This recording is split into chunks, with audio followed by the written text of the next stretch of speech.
Hello friends, this is Mrs. Dennis. Today's read aloud is going to be chapter 2 of our story, The Wind and the Willows. And today I have a few additional pictures to show you, and we're going to talk about the vocabulary words for today. So are you ready? Here we go. Leaving the main stream, they now passed into what seemed like a little landlocked lake. Green grass sloped down to either edge. Brown, snaky tree roots gleamed below the surface of the quiet water. Ahead of them could be heard the foamy tumble of a weir with a restless dripping mill wheel attached to a mill house. Friends, this is a mill. A mill is a building that contains machinery for grinding wheat into flour.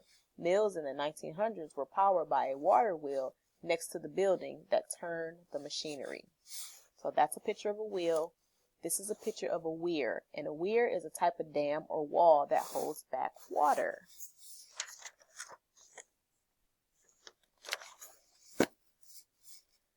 The scene was so beautiful that the mole could only hold up both forepaws and gasp, "Oh my." The rat brought the boat alongside the bank and tied it up. Then he helped the still awkward mole safely ashore and swung out the luncheon basket. The mole asked to be allowed to unpack it all by himself. The rat was very pleased to indulge him. Mole excitedly shook out the tablecloth and spread it out.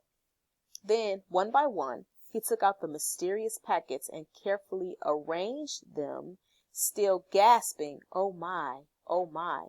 Friends, arranged. That's one of our bold words. That's one of our spelling words, arranged. When all was ready, the rat said, "Eat up, old fellow." And the mole, who had started his spring cleaning at a very early hour and had not eaten since then, eagerly set to work. "What are you looking at?" said the rat presently, when the edge of their hunger was somewhat dulled, and the mole's eyes were able to wander off the tablecloth. "I am looking," said the mole, "at a streak of bubbles that I see traveling along the surface of the water." "Bubbles? Oh," said the rat cheerily. A broad, glistening muzzle showed itself above the edge of the bank, and the otter hauled himself out and shook the water off from his coat. Friends, I'm going to pause. Otter. I read it said, and the otter hauled himself out and shook the water from his coat. That's a new character. Remember that. "Greedy beggars," he observed. "Why didn't you invite me, Ratty?" "This was a spontaneous affair," explained the rat. "By the way, meet my friend, Mr. Mole." "Proud, I'm sure," said the otter, and the two animals were friends forthwith. "Such a rumpus everywhere," continued the otter. "The entire world seems to be out on the river today. I came up this backwater to try to get a moment's peace, and then stumbled upon you fellows." At that moment, there was a rustling sound behind him. It clung. Seconds later, a strippy head with high shoulders peered out from within. "Come on, old badger," shouted the rat. The badger trotted forward, then grunted, "Company," and turned his back and disappeared from view. "That's just the sort of fellow he is," observed the disappointed rat. "Simply hates society. Now we shan't see any more of him today. Well, tell us, who's out on the river?" "Toad's out for one," replied the otter. His brand new Wagner boat, new togs, new everything." The two animals looked at each other and laughed. "Once it was nothing but sailing," said the rat. "Then he tired of that and took out punting. Nothing would please him but to punt all day. Last year it was houseboating, and we all had to go to stay with him in his houseboat and pretend we liked it. It's all the same. Whatever he takes up, he gets tired of it and starts on something fresh. Such a good fellow, too," remarked the otter reflectively, "but no stability, especially in a boat."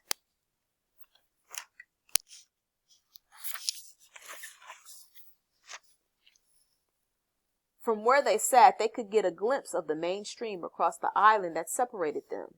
And just then, a wagger boat flashed into view.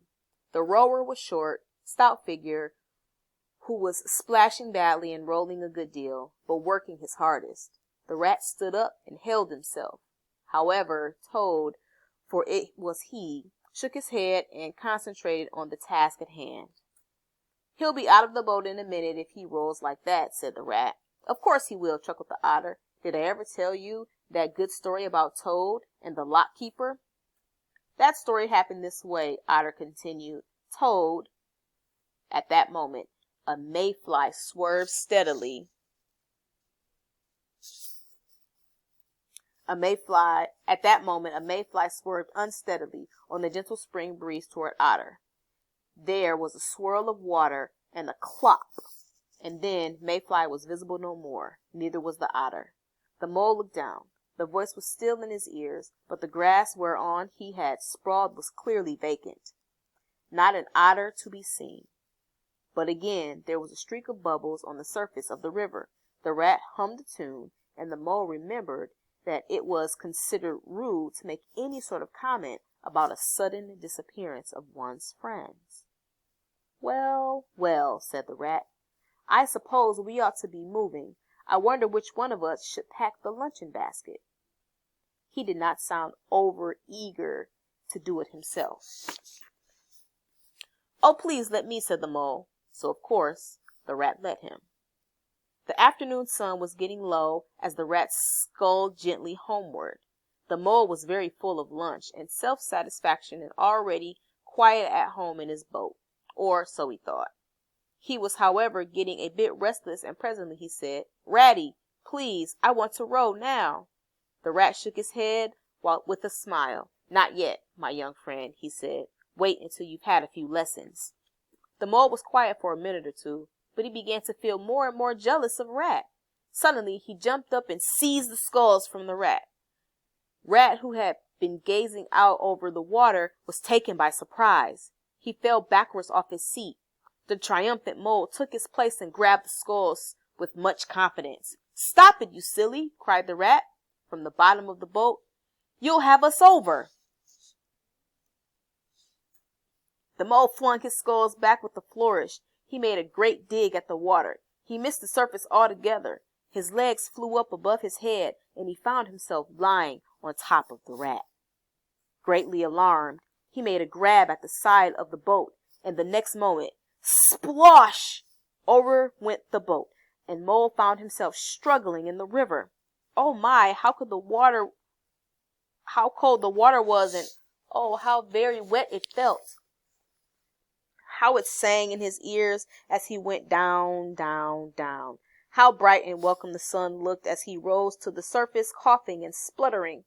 How black was his despair when he felt himself sinking again. Then a firm paw gripped him by the back of his neck.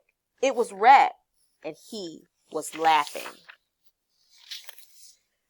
The rat got hold of the sculls and shoved it under the mole's arm. Then he did the same by the other side of him, and swimming behind, propelled the helpless animal to shore. When the rat had rubbed him down and wrung some of the wet out of him, he said, "Now then, old fellow, trot up and down until you're warm and dry again, while I dive for the luncheon basket."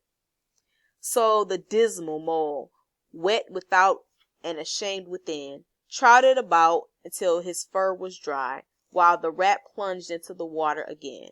He recovered the boat, fetched the floating property, and finally dived successfully for the luncheon basket.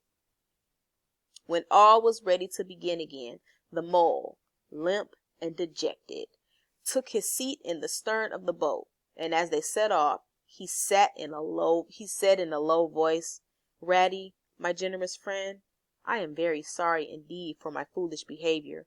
My heart quite fails me when I think how I might have lost that beautiful luncheon basket, and have been a fool. Will you ever forgive me?" "That's all right, bless you," responded the rat cheerily. "What's a little wet on a water rat? I'm more in the water than out of it most days. Don't you think any more about it. And, look here, I really think you had better come and stop with me for a little time. My home is very plain and rough, but I am sure I can make you comfortable, and I'll teach you to row and to swim." The mole was so touched by his kindness that he had to brush away a tear, but the rat kindly looked in another direction, and before long the mole's spirits revived again. When they got home, the rat made a bright fire in the parlor. He planted the mole in a chair in front of it.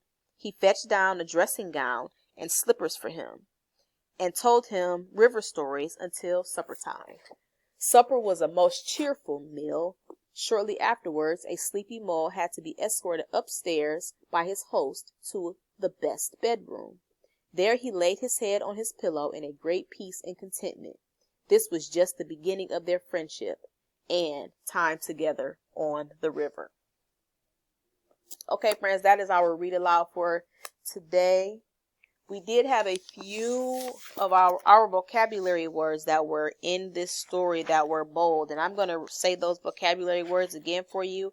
And I know that you have them in your vocabulary section and you're going to write them in your vocabulary journal, but I wanted to read them for you also. So the first one is arranged. Your second vocabulary word is stability. Your next vocabulary word is seized. Your next vocabulary word is dejected. And your last vocabulary word is escorted. Those are the words that you heard in the story today. We are going to review the words and the definitions in our live lesson. So I need you to refer to that for the words and the definitions. And I will put up a Google slideshow with all the words and the definitions for you to copy into your journal. That's the end of our story, friends. That's the end of chapter 2. We'll have chapter 3 for tomorrow.